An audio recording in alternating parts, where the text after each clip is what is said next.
पशुपति आजकल नित्य बनाव श्रृंगार में मग्न रहता था। नित्य नए सूट बदलता। उसे आईने के सामने अपने बालों को संवारते देखकर प्रभा की आंखों से आंसू बहने लगते थे। सारी तैयारी उसी दुष्टा के लिए हो रही है। कितनी ही बातें जिन पर पहले वो ध्यान ही न देती थी, अब रहस्य से भरी हुई जान पड़ती हैं। वह रात को ना सोती, कभी पशुपति की जेब टटोलती, कभी उसकी मेज पर रखे हुए पत्रों को पढ़ती। वह सोचने लगी, आह निर्दयी, तूने मुझे धोखा दे दिया, मुझसे आंखें फेर ली।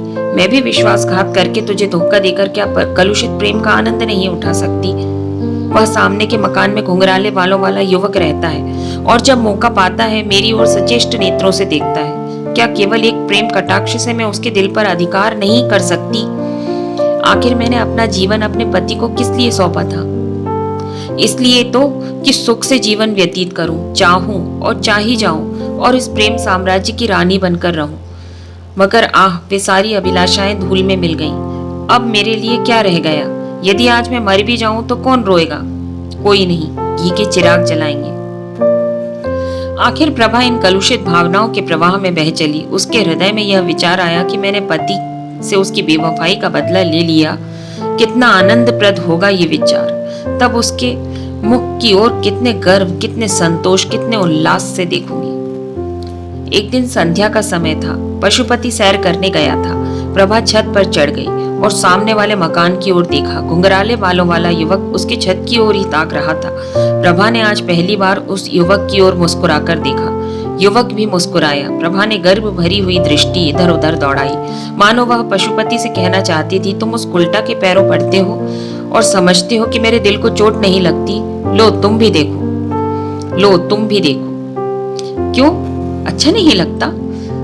खून खौलने लगता है। मैं भी तो वही कर रही हूँ जो तुमने किया। प्रभा ने उस युवक को इशारों में कहा, आज हम और तुम पूर्व वाले मैदान में मिलेंगे, और छत के नीचे उतर आई। प्रभा ने हृदय में इस समय प्रतिकार मिश्रित आनंद का अनुभव किया।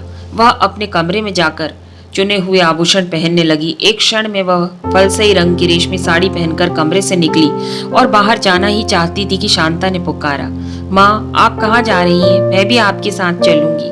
प्रभा ने झट से बालिका को गोद में उठा लिया और उसे छाती से लगाते ही उसके विचारों ने पलटा खाया। उसे उस समय माता का कर्तव्य याद आ गया। क्या वह अपने क्षणिक सुख के लिए उस बालिका का भविष्य, उसका जीवन धूल में मिला देगी? प्रभा की आंखों से आंसू की दो बूंद गिर पड़ी। उसने कहा, नहीं, मैं अपनी प्यारी बच्ची के लिए सब कुछ सह सकती हूँ। एक महीना गुजर गया। प्रभा अपनी चिंताओं को भूल जाने की चेष्टा करती रही, पर पशुपति नित्य किसी न किसी बहाने से कृष्णा की चर्चा किया करता था। कभी हंसकर कहता, प्रभा अगर तुम्हारी अनुमति हो तो मैं कृष्णा से विवाह कर लूं। प्रभा इसके जवाब में रोने के सिवा और क्या कर सकती थी। एक दिन पशुपति ने उसे विनयपूर्ण शब्दों में कहा, प्रभा उसकी छवि मेरे आंखों से नहीं उतरती। प्रभा इन सारी बातों पर भी अपने पति से प्रेम करती थी और स्त्री स्वलभ स्वभाव के अनुसार कोई न कोई बहाना खोजती थी कि उसके अपराधों को भूल जाए और उसे क्षमा कर दे। एक दिन पशुपति बड़ी रात गए घर आया और रात भर नींद में कृष्णा कृष्णा कहकर बर्राता रहा। प्रभा ने यह अंतर्नाद सुना और सारी रात चुपके से रोया कि बस रोया। प्रातःकाल वह पशुपति के लिए दूध का प्याला लिए खड़ी थी। वह बोला, प्रभा मैं जानता हूँ कि यह सुनकर तुम्हें कष्ट तो बहुत होगा, लेकिन मुझ पर दया करो। मैं तुम्हारी इस कृपा को कभी ना भूलूंगा, मुझ पर दया करो। प्रभा कांपने लगी। पशुपति क्या कहना चाहता है यह उसका दिल साफ बता रहा था। फिर भी वह भयभीत होकर पीछे हट गई और दूध का प्याला मेज पर रखकर अपने पीले मुख को हाथों से छिपा लिया। पशुपति ने फिर भी सब कुछ कह ही डाला। पशुपति ने कृष्णा के साथ विवाह करने का निश्चय कर लिया था। उसे वह दूसरे घर में रखेगा और प्रभा को यहाँ, प्रभा के यहाँ 2 रात रहेगा और 1 रात उसके साथ बिताएगा। ये बातें सुनकर प्रभा रोई नहीं, वरन स्तंभित होकर खड़ी रह गई। उसे ऐसा मालूम हुआ कि उसके गले से कोई चीज अटकी हुई है और वह सांस नहीं ले सकती। वह अचेत होकर भूमि पर गिर पड़ी। जब होश आया तो कहने लगी, बहुत अच्छा, जैसी तुम्हारी इच्छा, लेकिन मुझे छोड़ दो। मैं अपनी माँ के घर जाऊंगी और मेरी शांता मुझे दे दो।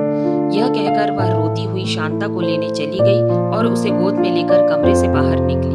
पशुपति लज्जा और ग्लानि से सिर झुकाए उसके पीछे पीछे आता रहा और कहता रहा, जैसी तुम्हारी इच्छा हो प्रभा वह करो।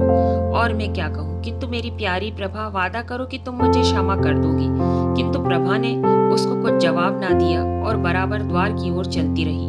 तब पशुपति ने आगे बढ़कर उसे पकड़ लिया। तब पशुपति के करपास से प्रभा ने अपने आप को छुड़ा लिया और अपनी लड़की का हाथ पकड़ते हुए गाड़ी की ओर चली। उसने पशुपति को ना कोई उत्तर दिया और ना ही यह सुना कि वह क्या कह रहा है। आज 14 साल बाद। अम्मा, आप क्या कर रही हैं? कुछ तो नहीं बेटी। वह पीले पीले पुराने कागज तुम्हारे हाथ में क्या है? ये तो पुराने खत मालूम होते हैं। नहीं बेटी, बात यह थी कि प्रभा अपनी 14 वर्ष की युवती पुत्री के सामने सत्य का पर्दा नहीं खोलना चाहती थी।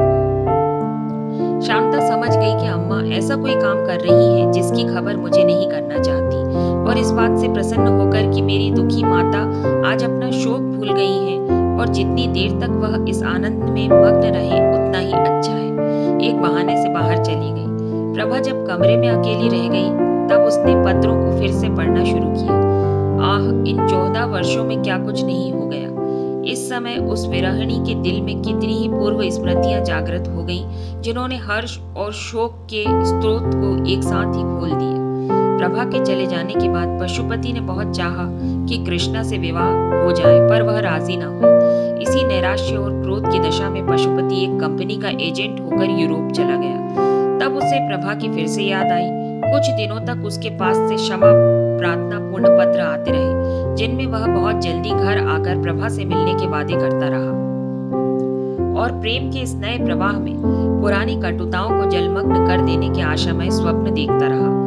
पतिपरायणा प्रभा के संतप्त हृदय में फिर आशा की हरियाली लहराने लगी। मुरझाई हुई आशा लताएं फिर से पल्लवित होने लगी। किंतु यह तो भाग्य की क्रीड़ा ही थी कि थोड़े ही दिन में रसिक पशुपति एक नए प्रेम जाल में फंस गया।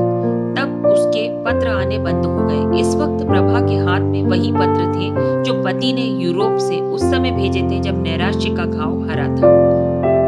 कितनी चिकनी चुपड़ी बातें थी, कैसे दिल खुश करने वाले वादे थे। इसके बाद ही मालूम हुआ कि पशुपति ने एक अंग्रेज लड़की से विवाह कर लिया है। प्रभा पर वज्र सा गिर पड़ा। उसके हृदय के टुकड़े टुकड़े हो गए। सारी आशाओं पर पानी फिर गया। उसका निर्बल शरीर इस आघात को सहन न कर सका। उसे बुखार आने लगा और किसी को उसके जीवन की आशा ना रही। लेकिन बुलाने से तो मौत भी नहीं आती। बुखार शांत हो गया और प्रभा फिर वही आशा विहीन जीवन व्यतीत करने लगी। 12 साल बाद एक दिन प्रभा ने सुना कि पशुपति यूरोप से लौट आया है और वह यूरोपियन स्त्री उसके साथ नहीं है, बल्कि वही तो उसके लौटने का कारण है। वह औरत 12 साल तक उसकी सहयोगिनी रही, पर एक दिन एक अंग्रेज युवक के साथ भाग गई। इस भीषण और अत्यंत कठोर आघात ने पशुपति की कमर तोड़ दी। वह नौकरी छोड़कर घर चला आया। अब उसकी सूरत इतनी बदल गई थी कि उसके मित्र लोग भी उसे बाजार में मिलते तो पहचान नहीं सकते थे। मालूम होता था कोई बूढ़ा कमर झुकाए चला आ रहा है। उसके बाल तक सफेद हो गए थे। घर आकर पशुपति ने एक दिन शांता को बुलाया। इस तरह शांता उसके घर आने जाने लगी। पिता की दशा देखकर वह मन ही मन कुढ़ती थी। इसी बीच में शांता के विवाह के संदेश आने लगे, लेकिन प्रभा को अपने वैवाहिक जीवन में जो अनुभव हुआ था वह उससे इन संदेशों को लौटाने पर मजबूर हो गई थी। वह सोचती थी कि कहीं इस लड़की की भी वही गति ना हो जाए जो मेरी हुई है। उसे ऐसा मालूम होता था यदि शांता का विवाह हो गया तो इस अंतिम अवस्था में भी मुझे चैन न मिलेगा और मरने के बाद भी मैं पुत्री का शोक लेकर जाऊंगी। लेकिन अंत में एक ऐसे अच्छे घराने का संदेश आया कि प्रभा ना नहीं कर सकी। घर बहुत ही अच्छा था, संपन्न था, वर भी सुयोग्य था। प्रभा को स्वीकार करना ही पड़ा। प्रभा ने इस विषय में पशुपति को एक पत्र लिखा और शांता के ही हाथ भेज दिया। पशुपति ने प्रभा का पत्र पढ़ा तो उसे चुप्पी सी लग गई। उसने अपना सिगरेट जलाया और जोर जोर से कश खींचने लगा। फिर वह उठकर खड़ा हुआ और कमरे में टहलने लगा। कभी मूंछों को दांतों से काटता, कभी खिचड़ी दाढ़ी को नीचे की ओर खींचता। सहसा वह शांता के पास आकर खड़ा हो गया और कांपते हुए स्वर में बोला, बेटी, जिस घर को तेरी माँ ने स्वीकार किया है उसे मैं ना नहीं कर सकता। उन्होंने बहुत सोच समझकर हामी भरी होगी। ईश्वर करे तुम सदा सौभाग्यवती रहो। मुझ मुझे दुख तो इस बात का है कि जब तू अपने घर चली जाएगी तो तेरी माता अकेली रह जाएगी। कोई उसके आंसू पोंछने वाला नहीं रहेगा। कोई ऐसा उपाय सोच कि तेरी माता का क्लेश दूर हो जाए और मैं भी इस तरह मारा मारा ना फिरूं। ऐसा उपाय तू ही निकाल सकती है। तेरी माँ तुझे प्यार करती है और तेरा अनुरोध कभी नहीं टालेगी। मेरी दशा तू अपनी आंखों से देख रही है, यही उनसे कह देना। जा, तेरा सौभाग्य अमर हो। शांता रोती हुई पिता की छाती से लिपट गई और यह समय से पहले बूढ़ा हो जाने वाला मनुष्य अपनी दुर्वासनाओं का दंड भोगने के पश्चाताप और ग्लानि के आंसू बहा बहाकर शांता की केश राशि को भिगोने लगा। पति परायणा प्रभा क्या शांता का अनुरोध टाल सकती थी? इस प्रेम सूत्र ने दोनों हृदय को सदैव के लिए मिला दिया।